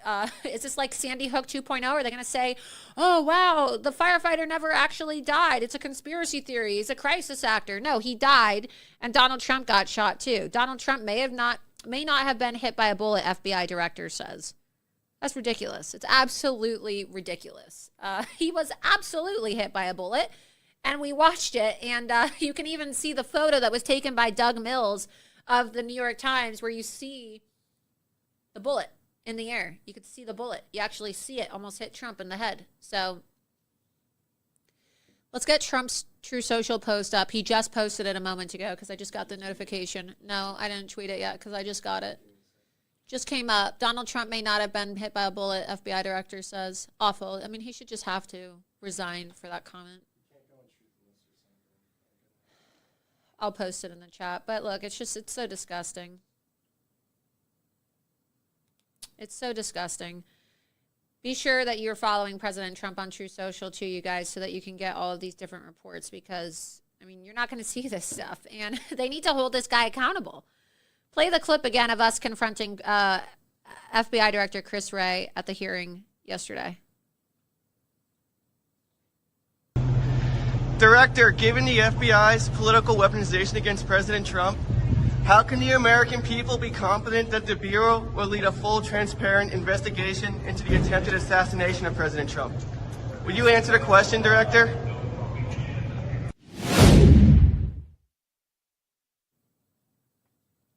So we got that True Social post pulled up. Of course, Christopher Wray, he doesn't want to answer any damn questions, right? No questions. We can't trust the FBI. That's the fact of the matter is we can't trust them. President Trump knows we can't trust them either. Oh, yeah, the FBI is going to investigate the attempted assassination of Donald Trump. Oh, yeah, that's going to go over well because the FBI director is about to tell us that he wasn't even shot when he was shot. Okay, yeah, the same FBI that just had to reprimand staff for saying they were sad that Donald Trump didn't actually have his head get blown off on live television in 4K. Wow. Yeah, we're really going to be able to trust those people, you know. We're really going to be able to trust the FBI. Raiding Mar-a-Lago, fabricating evidence. Even Judge Eileen Cannon said they fabricated evidence. Can't trust these people.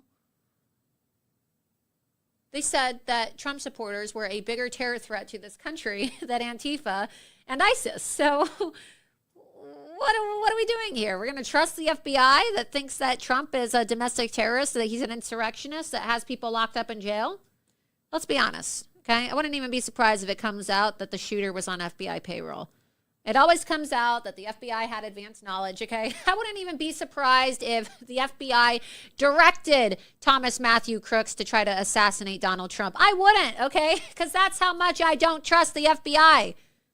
I'm willing to bet money that somebody in our government, okay? Somebody in an agency ordered the assassination attempt of Donald Trump. That's how crooked our government is, and I'm sure it's all going to come out. Isn't that why Joe Biden... Hi, Jake. Laura Loomer here. What do you think of... Here. Same article. Loomer.com.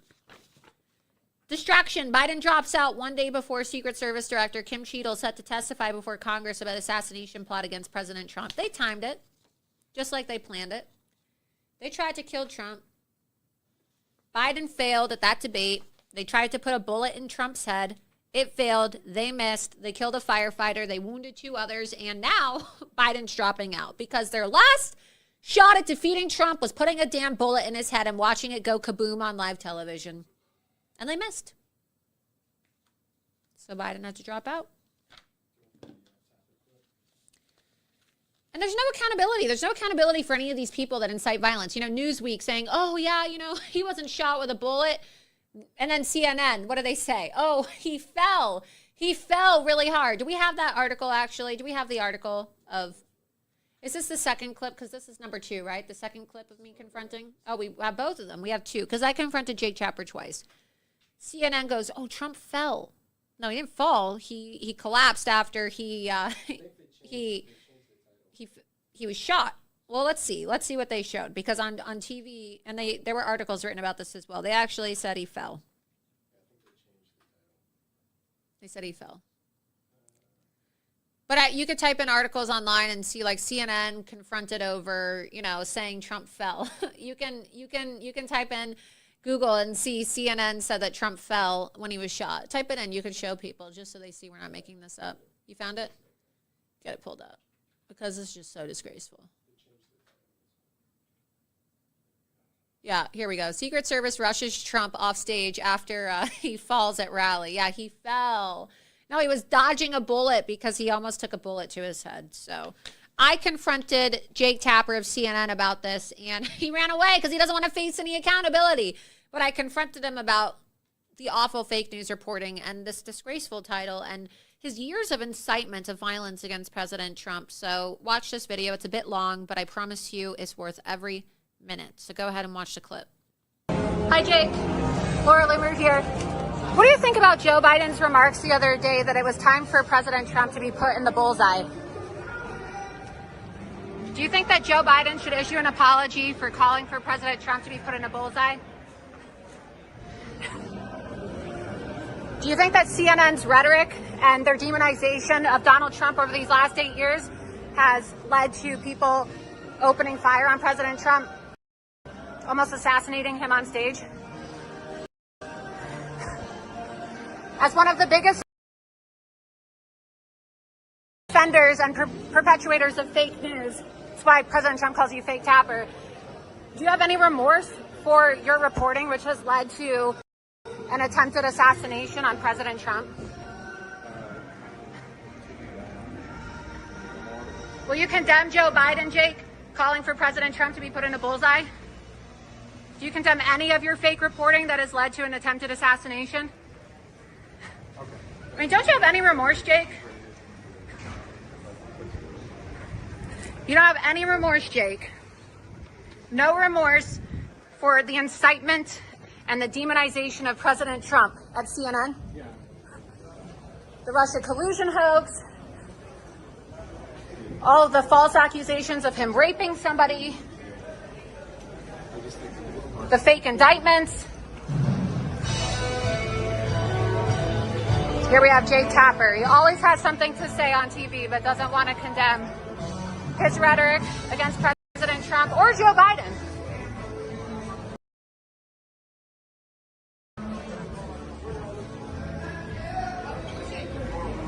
Jake, can you please, Jake, can you please condemn what Joe Biden said?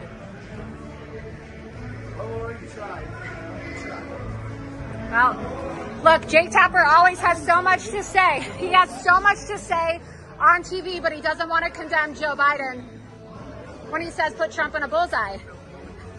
Why won't he do it? I don't understand. Why won't CNN condemn their rhetoric against President Trump? Shameful.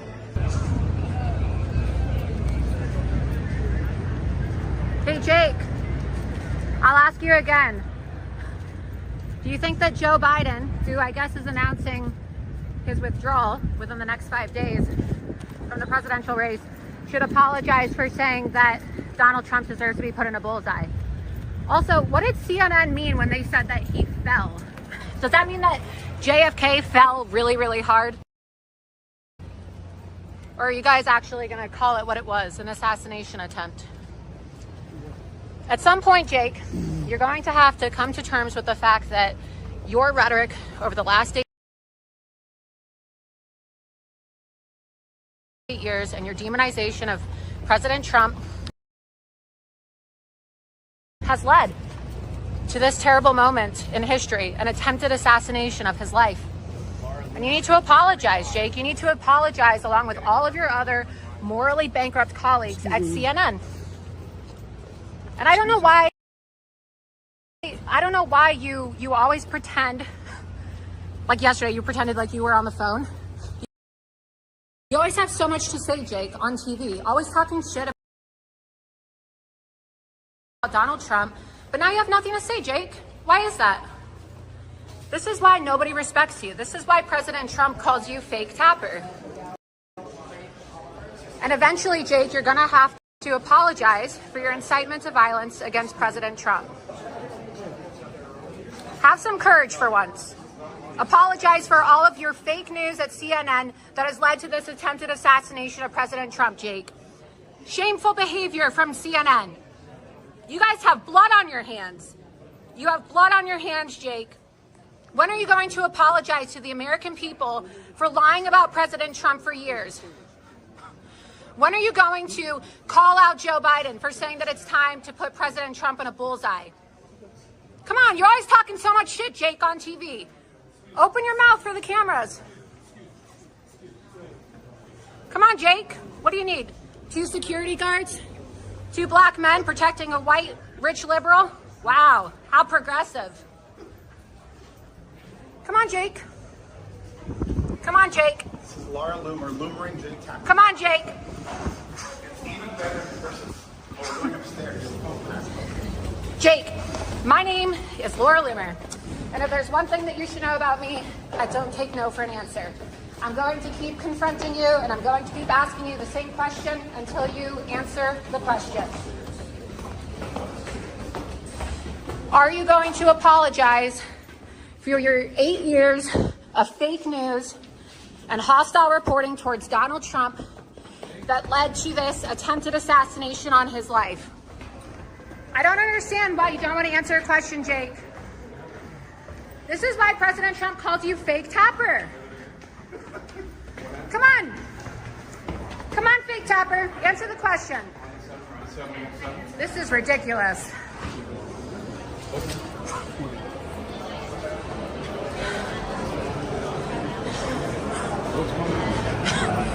Hey, everybody, it's Jake Tapper from CNN. Jake Tapper from CNN, who has incited violence against President Trump for years with his fake reporting. Jake, you need to answer the question, Jake. When are you going to apologize for the incitement to violence against President Trump, the Russia collusion hoax, the fake accusations that he raped a woman? Come on, Jake. The Steele dossier. Don't forget the Steele dossier. The Steele dossier, Russia collusion, Crossfire Hurricane, Jake. Watch out. You gotta be clear. Jake, I just want to know whether or not you're going to condemn this violence. Excuse me. Ma'am, don't touch me. Come on, Jake, answer the question.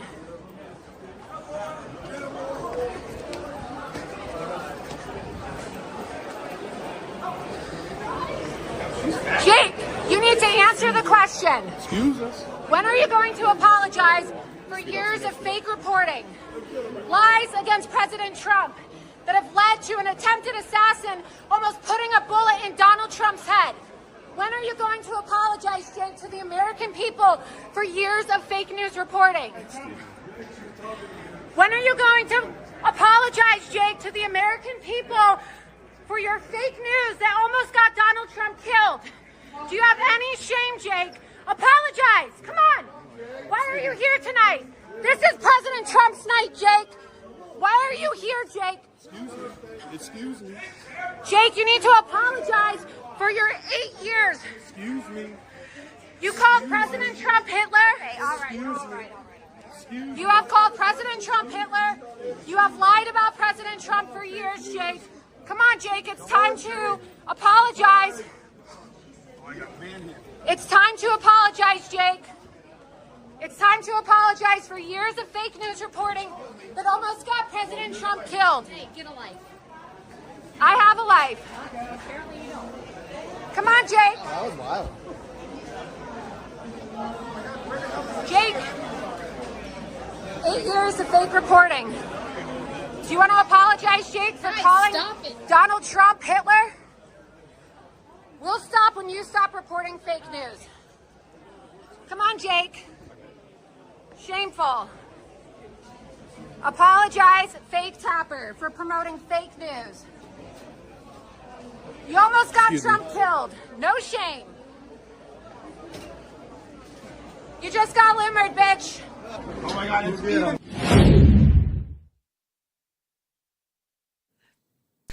That I is love it. It was so much crazy. fun, I'm telling you. He I was love so that. scared. He I just ran love away. that girl. How do you He talks not so much love shit that on girl? TV about Anybody Donald who's Trump. on this feed Just right answer the here. question. Oh Just my answer the god. question, Jake. Come on. So scared. That is crazy. That is crazy. So scared. Did you guys like that? That's great. Press 1 in the chat if you like that video. We're gonna press 1. 1 heart. God. I hope Crazy. President Trump sees it. You know, he always calls him fake tapper. I did that because I wanted to support Trump. We need to stand up for Trump. Crazy. You know, we need to fight back against these people that attack President Trump. That was really good, wasn't it? Okay, I'm reading all your Did you guys comments. see me You in guys are that? so funny. Did you Let's see me scroll in up that the clip? chat, okay, I want I to was see. in that clip. That Show you video is on something. Rumble, by the way. If you want to share that with your friends, you can go to my Rumble channel, rumble.com/LauraLoomer. Actually, Cannon, let's put that in the chat. So let's go ahead and put it in the chat, and then people can see it. Let's see. People said, yeah, you just got Loomered, bitch. Yep, that's right. You just got Loomered. Let's see. Scroll up. You guys love that. You can get the link in the chat. We're putting it in the chat right now. Let's see.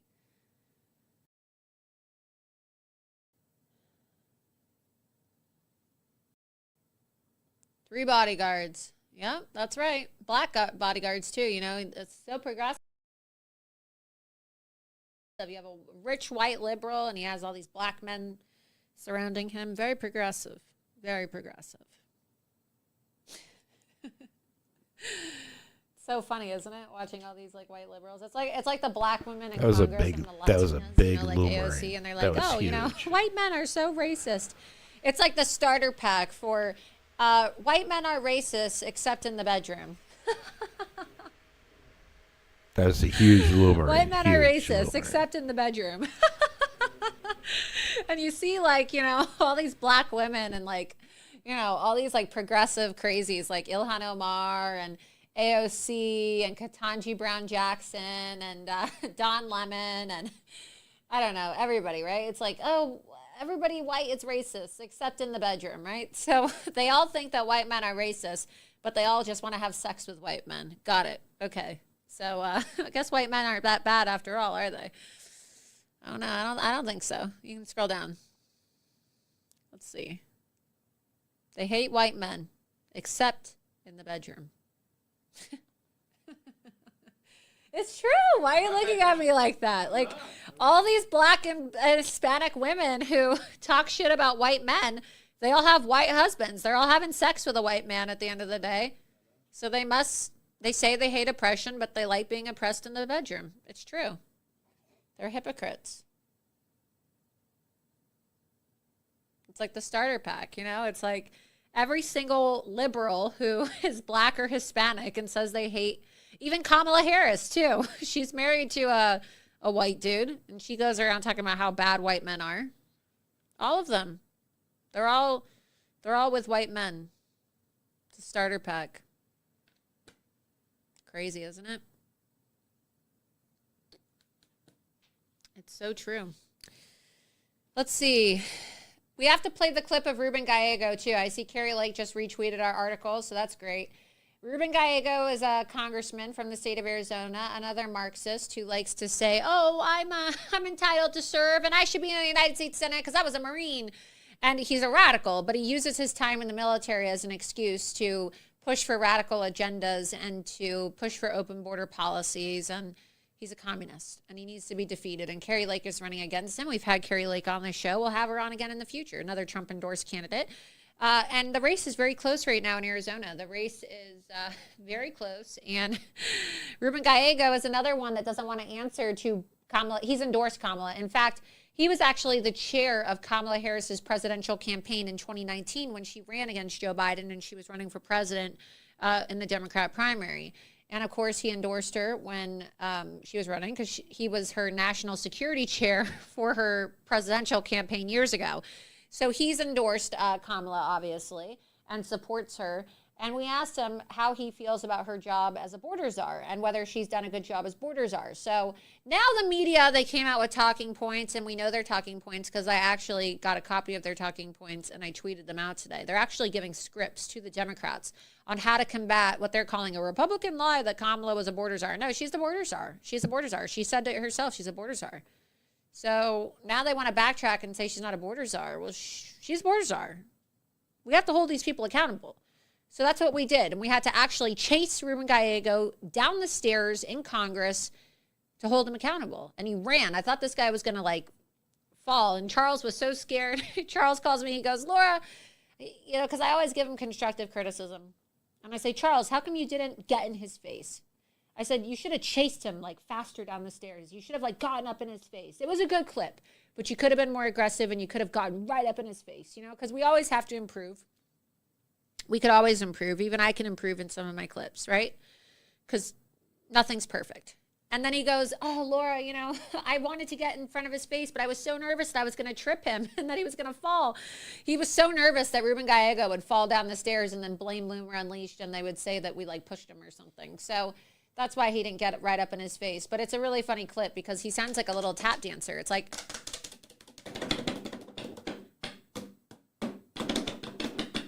because he's like a tap dancer trying to run away and avoid accountability. So let's go ahead and play this clip of Arizona Congressman and Arizona Democrat Marxist open borders Senate candidate Ruben Gallego running away, refusing to answer our questions about Kamala Harris. Congressman, should Joe Biden resign the presidency? You support Kamala Harris. Has she done a great job with Biden's open border? Will you answer our questions, Congressman? The voters of Arizona would like to know. Will you comment? Should Biden resign? You support Kamala Harris. Has she done a good job with Biden's open border?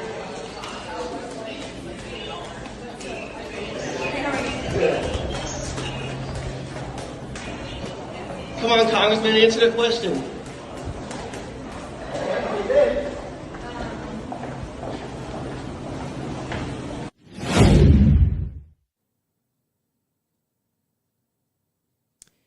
Doesn't want to answer any questions, and then he gets on those members-only escalators. They have elevators and escalators. Did you know this in Washington, D.C., that are members-only? I learned this when I confronted Maxine Waters one time, and she ran into the members-only elevator, and she was screaming in her voice, members only, with her paper, and then she smacked me in the face, if you recall that clip, when I confronted her about her comments about getting in the faces of Republicans. We probably have that clip somewhere, actually. Look it up. They all do the same thing. They've been doing it for years. This was years ago, confronting Maxine Waters when I confronted her. Maybe it's on Twitter somewhere. They always run away into the members-only elevators or the members-only escalators. They never want to answer any questions. It's just unbelievable.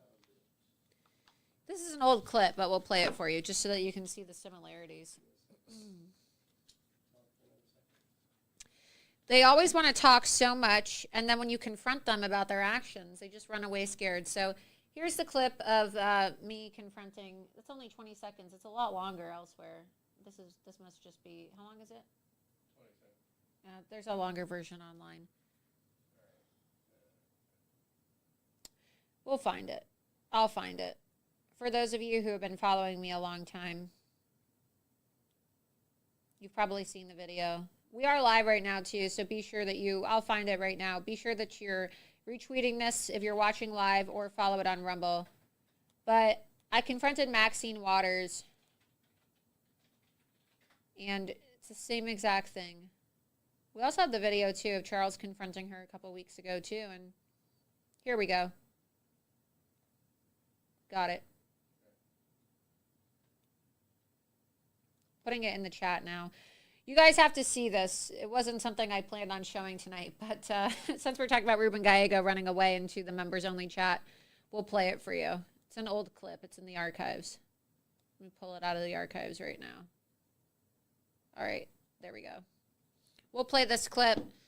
But they always do the same thing. They'll go on CNN like Jake Tapper, or they'll go on MSNBC like Maxine does, and they'll say these very provocative things about Donald Trump or Trump supporters. They'll incite violence. And this was actually one of the more viral clips where Maxine Waters encouraged violence against Trump supporters. If you recall, she said we need to get up in their faces anytime we see them.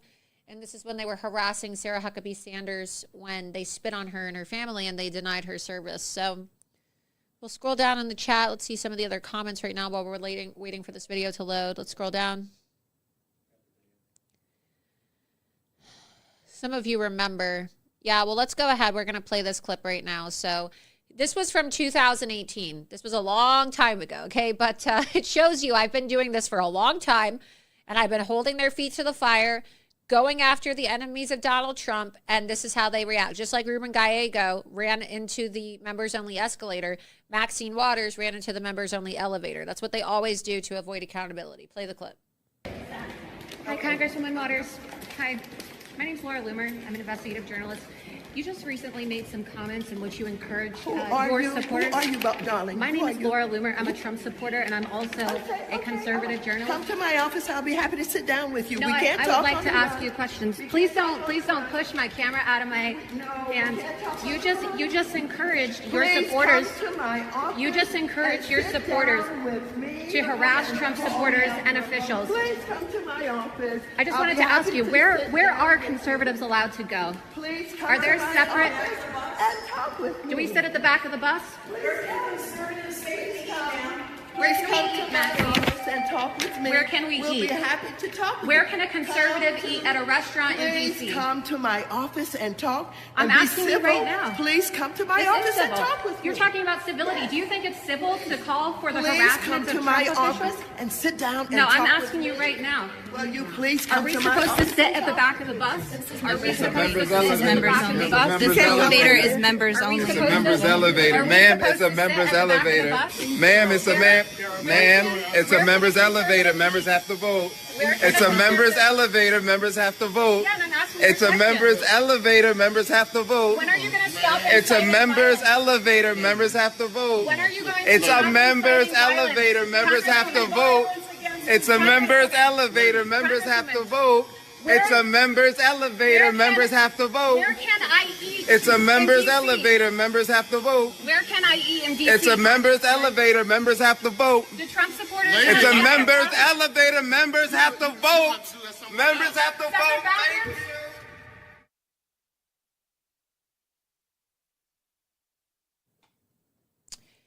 Same tactic. See, same tactic. And they've been doing this for years, inciting violence against Trump. And I always said it was going to happen. I always said one of these days, Trump's going to get shot. They're going to try to kill him. They're going to try to do something, but they always run away. Members only. We are live, and if you enjoy these videos, please be sure that you download the Rumble app and you subscribe, rumble.com/Laura Loomer. Also, be sure that you're clicking the Get Loomered button, and you can subscribe to my locals, loomer.locals.com. $7 a month or $70 a year. If you're watching on X, you can also subscribe to my X as well. But we are on Rumble right now. So if you want to support the Rumble platform, you could subscribe for $7 a month, $70 a year. Loomer.locals.com. And if you're watching on X, you can also subscribe to me on X by clicking the subscribe button. There's a lot to cover. There's so much going on. And I guess throughout the weekend, we're going to have the Trump rally in Minnesota. Again, we're going to have the Bitcoin conference in Nashville. To end the show with some humor, just because, you know, well, we started the show showing you Kamala Harris's campaign ad and talking about how now she's in the race. Let's see how voters actually feel about Kamala Harris. Just the other day, MSNBC did a panel, and you would expect MSNBC to have a bunch of leftists, right, supporting Kamala Harris. Well, they did this focus group with these women in Wisconsin where Kamala Harris decided to have her kickoff rally. And take a listen to how far south this panel went with these women in Wisconsin. Suburban women, we're told that suburban women hate Trump, right? Suburban women supposedly are going to vote Democrat and they don't like Donald Trump. But Take a listen to what these suburban women had to say when asked about left-wing MSDNC, as I like to call them, about Kamala Harris, who everybody in the left-wing media thinks is going to appeal to women because she pretends she's black and she has a vagina. Let's take a listen to what these women think about Kamala. How do you perceive Vice President Harris compared to President Biden in terms of competency and experience? I think she's worse. She doesn't even know what's going on at the border. Right. And that's what she was supposed to be doing and in charge of. I mean, as a school teacher, if I did not do what I was supposed to be doing, you better believe my job would be in jeopardy. Well, it isn't. Not only was her job not in jeopardy, she was just handed a promotion. Is there anyone that Kamala Harris could appoint as her vice president that you would find reassuring, would make you consider voting for her? No. Never consider voting for her. No. I would do RFK Jr. way before her. Yeah, same. Absolutely. Yeah. And she's not the first woman to run for the presidency, Hillary Clinton. I'm assuming no one voted for Hillary Clinton in 2016. So it's not necessarily going to sway you to vote for a woman in office. When do you think America will have a female president? When there's a competent one. I don't get a good feel for her. I think she's an idiot. Right. Mary, why do you think that she's not that bright? Because she hasn't done anything in the time that she's had. We don't know anything about her as far as her 3 years so far in the White House. She's not real smart. Yeah, she's not real smart. And she's an idiot. Exactly right. She's an idiot and she's not very smart. But look, we're going to see the media gaslight and gastroturf. Kamala's on TikTok now, right? She's trying to compete with Trump. She thought she was going to speak at Bitcoin. She's not speaking at Bitcoin this weekend, but Trump is. So we'll see what happens. But you can always count on Loomer Unleashed to be covering everything and bringing you all the live updates and exclusive reports from the campaign trail. So be sure that you are following me on X and True Social, because as I said, I will be in Nashville this weekend covering the Bitcoin conference live, where President Trump will be speaking. And I will also then travel to Minnesota, where President Trump's having a rally. So follow me on X, True Social, at Laura Loomer, Gab and Getter at Laura Loomer. And again, please be sure that you download the Rumble app and subscribe at rumble.com/Laura Loomer. If you tuned in late to this episode, you can catch the replay by clicking the replay button on X, or like I said before, rumble.com/Laura Loomer. It's a lot easier when you just download the app and subscribe, because you'll always get notifications and you can save the videos in your phone.